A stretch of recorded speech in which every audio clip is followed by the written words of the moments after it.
Oh, we're hot. All right, we're good. All right, let's try angled here. Maybe I can get some shotgun mic action. Go back. Is this SVT?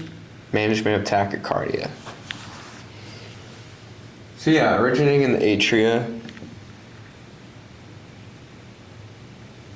BLS, yes, signs and symptoms, tachycardia, electrical therapy, cardioversion. Okay, let's go through this. Let's beat the dead horse. So we're going to assess our patient.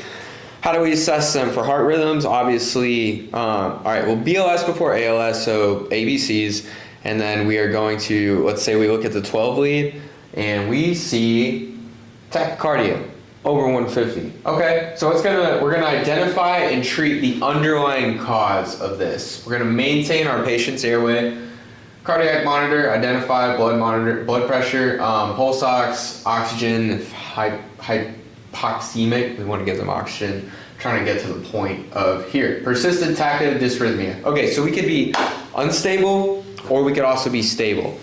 If we're stable tachycardia, for the most part, we're going to monitor, and we have a couple of tools that we can use, least invasive to most invasive. Now they're stable, so we can go least invasive. Number one, we will go vagal maneuvers. So we can have them basically bear down as if they're moving bowels. And we could also give them, just to help with this, a syringe with a small end, tell them to blow into it, because this is going to force backwards pressure on their vagus nerve, which would stimulate vagus tone for their heart rate to slow down without any medication, without any electricity, etc.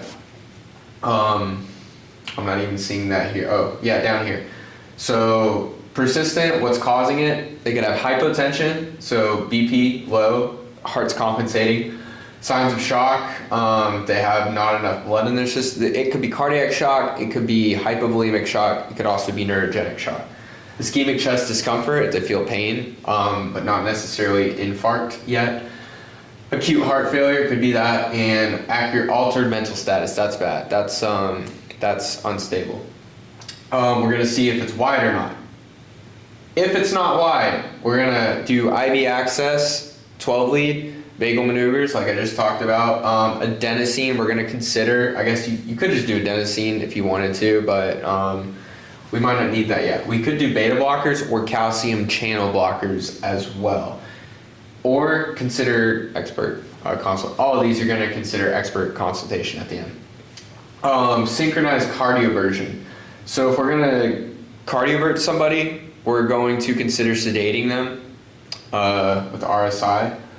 And if regular narrow complex, we're gonna consider adenosine.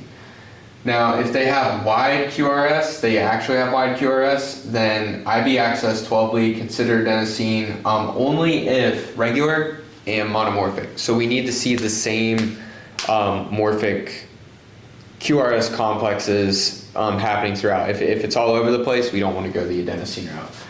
And consider anti-arrhythmic infusion. Adenosine is always 6, then 12 milligrams. Again, fast, we talked about that. So what are some of our other options? Okay, so let's talk about electricity.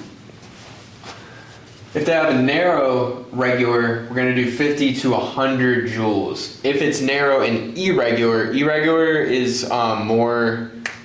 is worse. So we're gonna up the electricity. 120 to 200 joules at this point. We want to shock it back into regular rhythm, right? Something that's better and more stable than it is now. And not only that, but we could do biphasic or 200 joules monophasic. So the difference is biphasic, you're going to have, it's almost like a 2-round burst shock. So the shock pads are here. I want to make sure I got this right. So here's my heart. Yeah, so you have a shock pad here, and you have a shock pad here. It's gonna go from here up to here, and then because it's biphasic, it comes back. Now that electricity is getting, boom, 1 to the heart, 2 to the heart. So you just got 2 shocks, biphasic, 2. Monophasic is a lot of shock, a lot of electricity all at once, so just one single powerful shock. Adenosine, yes, we talked that. Okay, why? If it's wide, regular, that's good. Regular is good. 100 joules. Wide, irregular, dose, defibrillating dose, not synchronized. Wide, irregular, defibrillating dose, not synchronized. I'm not sure. Well, if it's wide and it's tachycardic, I think we're getting into... So the rest of these, all of these need to be synced up. What that means is on your cardiac monitor, there's a little knob and a button that has the sync button on it. You're gonna hold that sync button until you see that the cardiac monitor has little lines hitting somewhere right before the QRS complex, so it knows where to fire. The machine knows itself, and once it tracks that and knows where to fire and it's synced up, then it is going to, you're gonna hold the shock button down until it shocks whenever it's charged up. So that way it hits on those synced marks. You can't time it just right, but the machine knows when to sync and time it right. And then for antiarrhythmic infusion, stable wide QRS tachycardia. So if they are stable, but they are also wide QRS. The rest of these is narrow. All of this is narrow except for this, wide irregular. But we're gonna do procainamide. Procainamide is 20 to 50 milligrams per minute until arrhythmia is suppressed or hypotension ensues, QRS duration decreases greater than 50%. Maximum dose is 17 milligrams per kilogram given maintenance infusion, 1 to 4 milligram per minute. Avoid prolonged QT or CHF. I would just study that in your own time. We can also give amiodarone. So if somebody is completely knocked out, we're gonna go epi. Normally that with that dose of amiodarone would be 300 milligrams. In this case, we're gonna do first dose of 150 milligrams over 10 minutes. And we're gonna repeat if ventricular tachycardia reoccurs. Following by maintenance infusion of 1 milligram per minute for 6 hours. And we'll do that through the infused machine.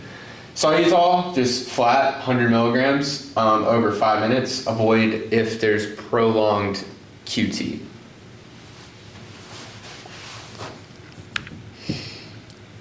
Vagal maneuvers. So vagal maneuvers alone will terminate up to 25% of SVTs caused by re-entry. So that is a very least invasive maneuver that you can use that will help tremendously. Well, it will do a lot for low effort, but it works 25% of the time.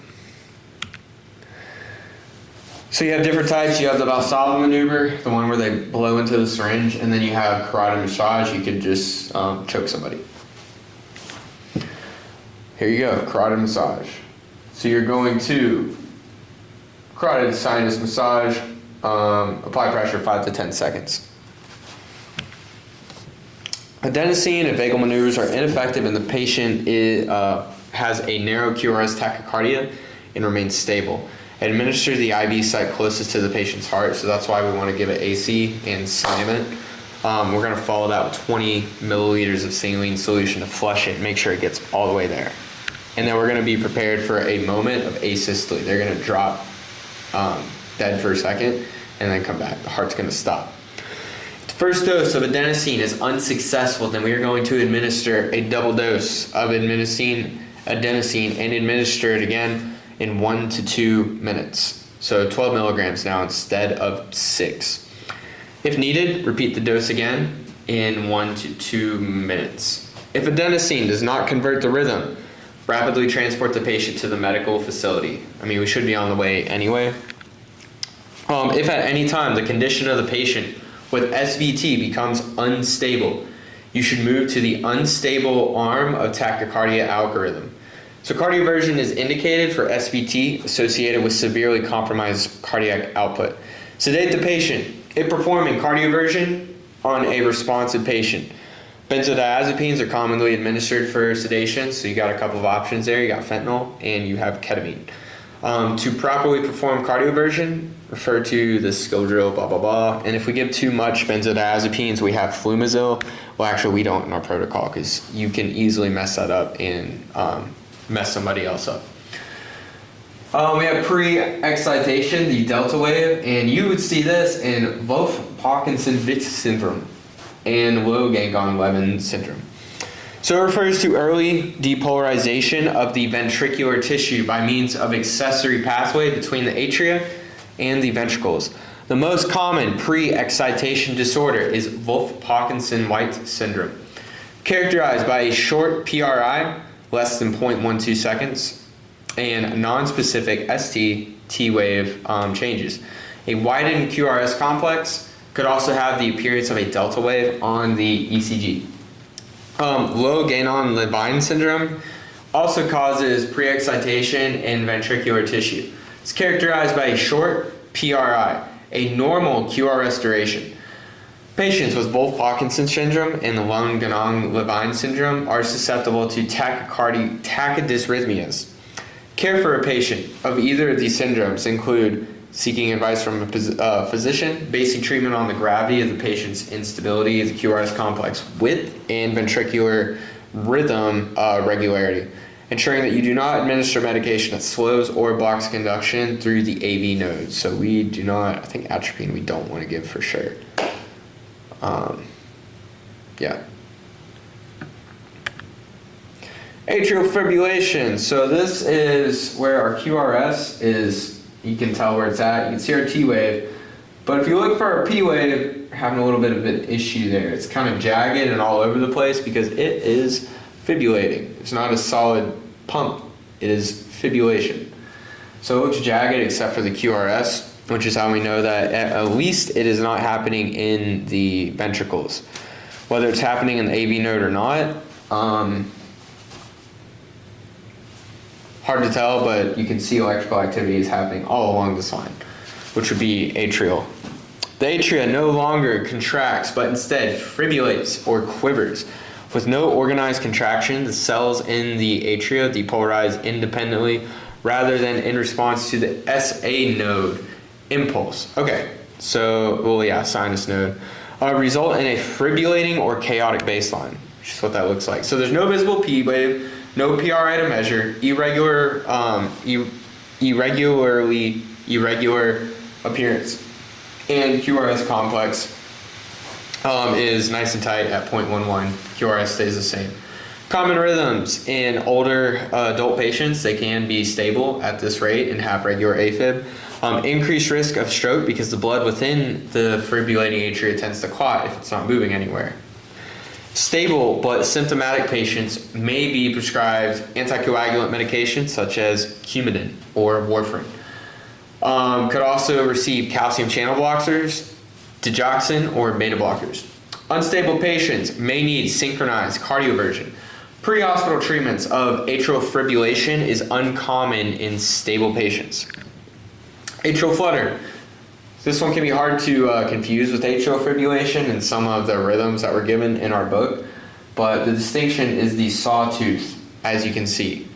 It looks like a saw, and it has a sort of consistent, more consistent than just chaotic fibrillation. At least it is beating consistently, and it gets a little bit more of a pump here. So you have 1, 2, 3, it's not jagged and not going anywhere. Atrial complexes are known as flutter waves or F waves with distinctive sawtooth shape resembling a picket fence. One or more of the F wave gets blocked by the AV node, resulting in several F waves before each QRS complex, usually regular with constant conduction of regular within the QRS complex measuring 0.11 seconds. So one or more of the F waves gets blocked by the AV node, resulting in several F waves before each QRS complex. So the AV node is able to stop some of them.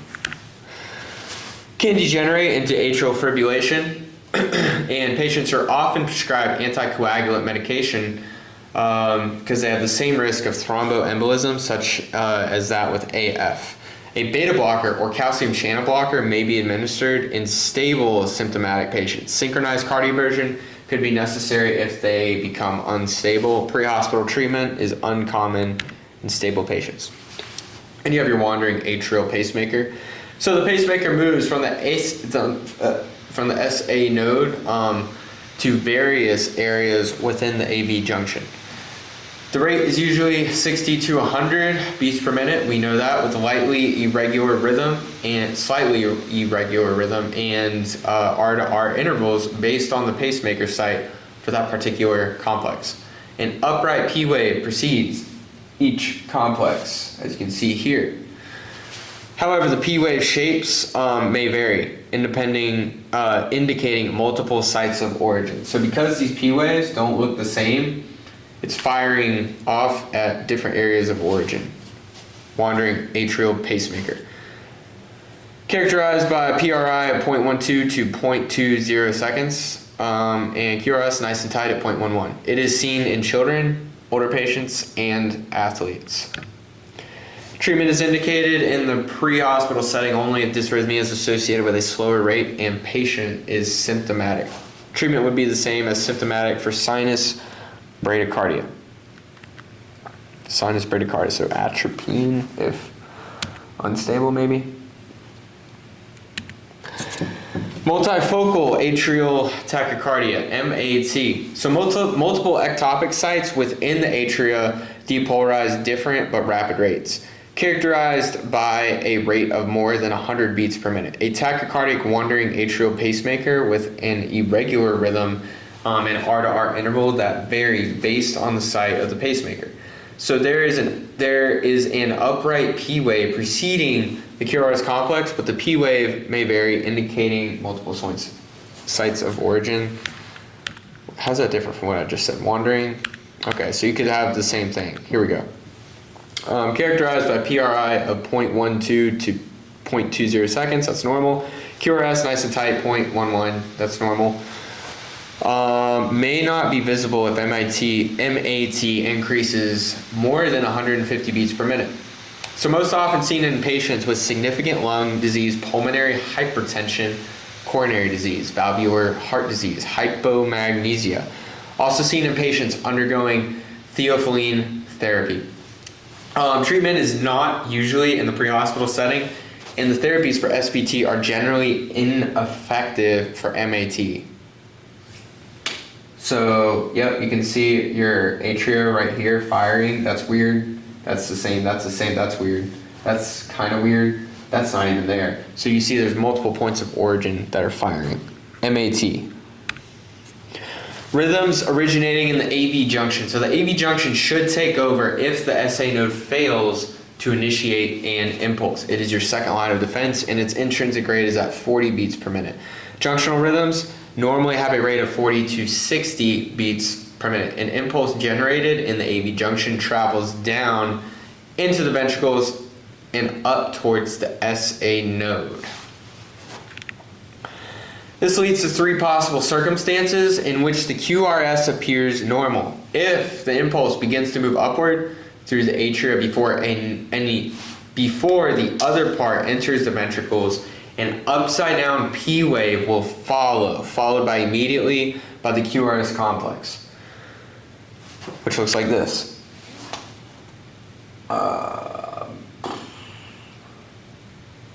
Where is it? An upside down P wave. But it precedes it, so I guess this is it right here. You see how it dips down? This is your isoelectric line up here. We're going in the basement a little bit. Just barely. It's almost hard to tell.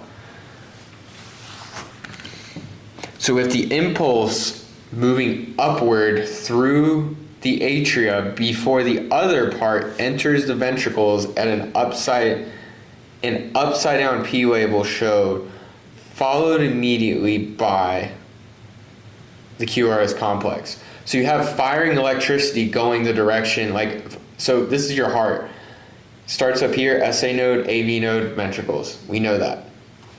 I hope that this isn't backwards because I'm looking at it through here. But anyway, now electricity is supposed to be traveling down the heart. Originating from the central nervous system, the brain is sending the electricity, right? It's the main computer, battery, whatever. It's sending this way. But if electricity goes up this way, goes upward, then we're going to have a reversed P wave, which would be like that, a U. If the impulse moving through the atria occurs at the exact same time it travels through the ventricles, the smaller inverted P wave will be hidden within the QRS complex, giving the appearance of a missing P wave until a normal QRS complex begins. If the impulse starts late through the atria, it will result in an inverted P wave after the QRS complex. Okay, so that's why I was really confused. So you could have multiple of these. I wish they showed multiple examples, but basically this is after, maybe it explains it in this. Let me read through this. A premature junctional complex is an early complex that appears within another rhythm.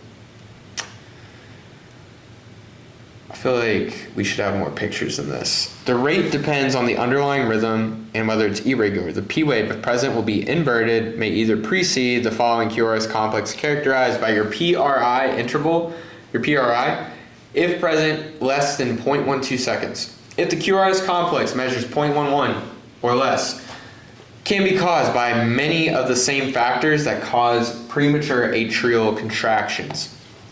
Do not normally require treatment since most people with the condition are asymptomatic.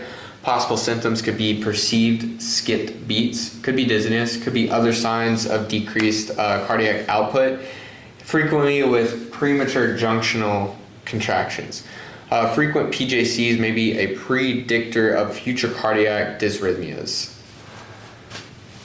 So all I'm seeing here, we have the P wave go up, P wave go up, P wave go up. This P wave is kind of missing. P wave go up, P wave go up. I guess this is a premature junctional complex. So it's premature here. No, that's the T wave.